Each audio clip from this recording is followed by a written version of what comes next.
You don't meet Baba Yaga by accident. You meet her when you're hungry, when you're lost, when no one is coming to save you.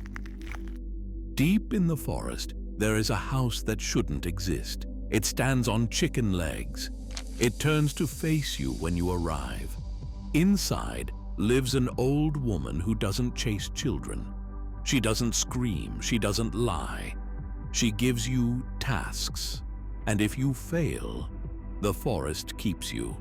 This isn't a fairy tale about magic. It's a story about rules. And once you enter her forest, you don't get to pretend you didn't know them. The story of Baba Yaga was told to children who didn't have the luxury of getting lost. There's a child in the village. Let's call her Masha. She's hungry, not the kind of hungry you fix with a snack. The kind where your belly stops growling because it's given up. Her stepmother sends her into the forest. Go to your grandmother's house, she says. She'll feed you. But the grandmother she means isn't the kind who bakes bread and smiles. Everyone in the village knows this. No one says it out loud. Masha knows the rules. Everyone does. Don't leave the path. Don't talk to strangers. Don't go into the deep forest. But hunger makes you forget rules or decide they don't apply to you. She walks for hours. The trees grow taller, closer together. The sunlight thins to nothing. The sounds change. No birds, no wind. Just her footsteps on dead leaves. Then she sees the bones, not scattered, arranged, stacked along the edges of the path like fence posts. Some are small, some are not. She keeps walking. The path starts to move. Not obviously, but when she looks back, it's not where it was before. When she tries to turn around, the trees are closer than they should be. The forest isn't angry. It's just rearranging. She realizes she can't leave, so she keeps walking forward. Because what else is there? Then she sees it. A clearing that wasn't there a moment ago. And in the clearing, a house. It stands on two enormous chicken legs, scaled and clawed. They shift slightly, like the house is breathing. The windows glow from inside. The fence around it is made of bones, human bones, topped with skulls that still have hair. Some of the skulls are watching her. Masha stands at the edge of the clearing. The house slowly rotates. It turns to face her. The door is waiting. But the forest wasn't trying to kill the child. It was testing them. Masha doesn't knock. You do not knock on a house that moves. She just stands there waiting. The door opens by itself. Inside, the house is bigger than it should be. The ceiling is high. The floor is dirt. There is a stove made of iron and clay, large enough to fit a person. And sitting in the corner, spinning thread from nothing, is Baba Yaga. She is old, impossibly old. Her skin is the color of bark. Her fingers are long and bent, but strong. She does not look up. Baba Yaga asks, "Are you hungry?" Masha nods. Baba Yaga says, "Then work." Baba Yaga does not explain the tasks. She just gives them. Sweep the floor, but do not move the dirt outside. Move it to the corner. Feed the chickens, but do not let them see you. Fetch water from the well, but do not spill a drop. None of it makes sense. Masha wants to ask why, wants to argue, wants to say it is unfair. But something in the air tells her asking will end this, so she sweeps the floor the way she is told. She feeds the chickens without being seen. She carries the water without spilling. The tasks are not hard. They are humiliating. They are beneath her. She is smarter than this, stronger than this. But Baba Yaga does not care what Masha thinks she is. She only cares what Masha does. While Masha works, Baba Yaga watches. Not constantly, just periodically, like you'd check bread in the oven. She doesn't praise, she doesn't encourage, she just observes. And when the tasks are done, she puts a bowl of soup on the table. She says, "Eat." Masha eats. The soup is thin, barely warm. It tastes like nothing, but it is food. And in this house, that is mercy. Baba Yaga speaks while Masha eats. "You will stay the night. In the morning, there will be more tasks. If you finish them, you can leave." "And if I don't?" Masha asks. Baba Yaga smiles. "It is not cruel. It is not kind. It is just true. Then you stay." This is where most people misunderstand Baba Yaga, because she does not fail the child. The child fails themselves. Some children finish the tasks. They wake early. They do not complain. They listen to instructions they do not understand and follow them exactly. They work until their hands bleed and do not mention it. They do not ask for fairness. They do not expect comfort. When the final task is done, Baba Yaga opens the door. She gives them something: a comb, a handkerchief, a piece of coal. It seems like nothing, but on the way home, it becomes something. A river, a mountain, a flame. It saves them. Baba Yaga does not explain this. She does not need to. The forest lets them go. The path reappears. They return home wiser, quieter, and alive. But most children do not finish. They argue. They cut corners. They try to be clever. They think the old woman is testing their intelligence. She is not. She is testing their willingness to listen. When a child fails, Baba Yaga does not shout. She does not chase them.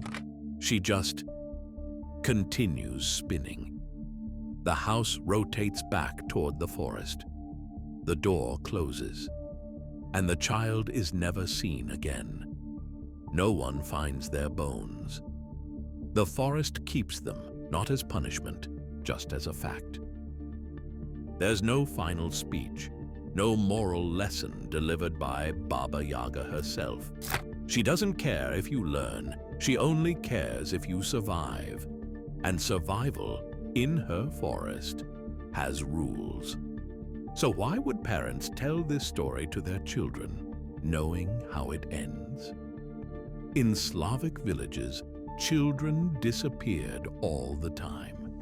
Not because of monsters, because of winter, because of famine, because the forest was 3 steps from every door and went on for hundreds of miles.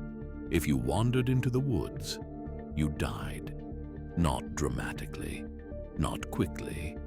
You just stopped coming back. The forest wasn't evil. It was indifferent. It didn't care if you were brave or scared or innocent. It cared if you knew which mushrooms were poisonous, if you could find water, if you understood when to stop walking and when to turn back. Baba Yaga wasn't invented to scare children. She was invented to prepare them. She was the voice of the forest made into a person, old, unforgiving, impossible to charm. She didn't punish you for being weak. She punished you for being arrogant, for thinking the rules didn't apply to you, for believing you could talk your way out of consequences. And here's the key: Baba Yaga never lies. She tells you exactly what will happen. She gives clear instructions. If you fail, it's because you didn't listen, not because she tricked you. In a world where children died from mistakes, this story wasn't cruel. It was necessary. Baba Yaga wasn't a witch in the magical sense. She was a boundary, a representation of the point where safety ends and the wild begins. And in that world, crossing that boundary without respect meant death. The story taught children, the world doesn't owe you mercy. Respect what you don't understand. Listen to those who survived before you. And that indifference is what made her terrifying. Baba Yaga is one of the oldest figures in Slavic folklore. She appears in hundreds of stories. Sometimes she helps, sometimes she kills, but she's always the same person. She doesn't change based on who you are. You change based on how you treat her. The lessons she teaches are specific. Politeness matters, even when you're desperate. Humility matters, even when you think you're clever. Observation matters.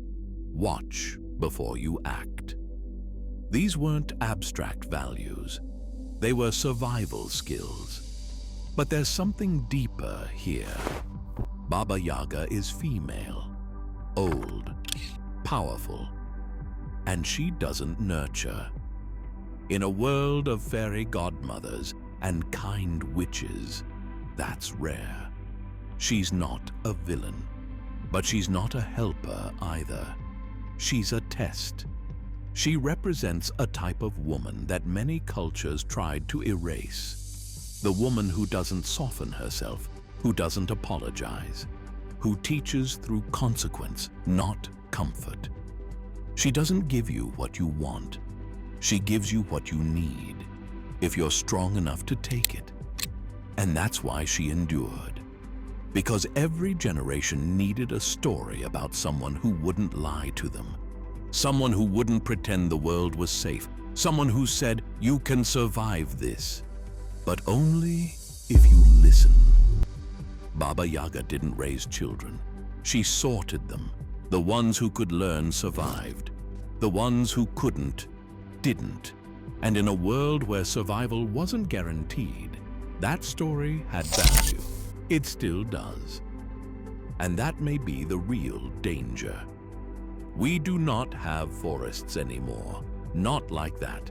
We have GPS navigation. We have cell phones. We have search and rescue teams. No child wanders into the woods and vanishes, but they still get lost. They get lost online. In systems they do not understand. They get lost socially, in hierarchies that do not forgive mistakes. They get lost emotionally, in worlds that do not care how hard they are trying. And there is no Baba Yaga waiting. No one is there to say, here are the rules. Follow them or fail.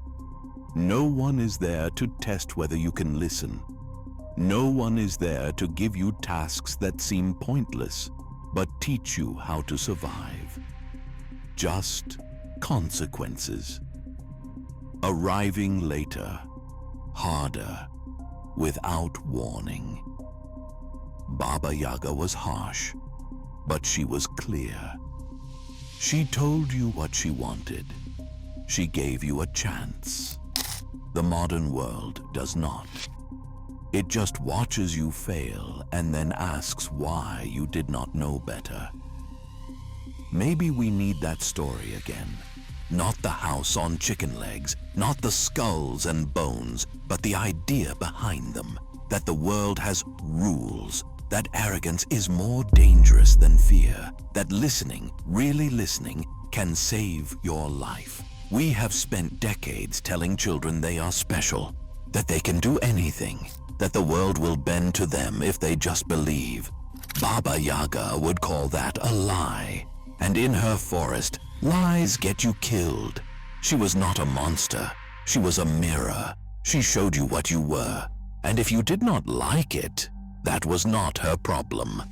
The story of Baba Yaga is not comforting. It is not supposed to be. It is supposed to be true. The truth is that some doors only open if you know how to knock. Some teachers only help if you prove you can learn. Some forests only let you leave if you earn it. Baba Yaga did not hunt children. She waited to see which ones listened. If you survived this video, leave a comment. If you didn't, the algorithm keeps you. Also, check out this video. Don't be scared.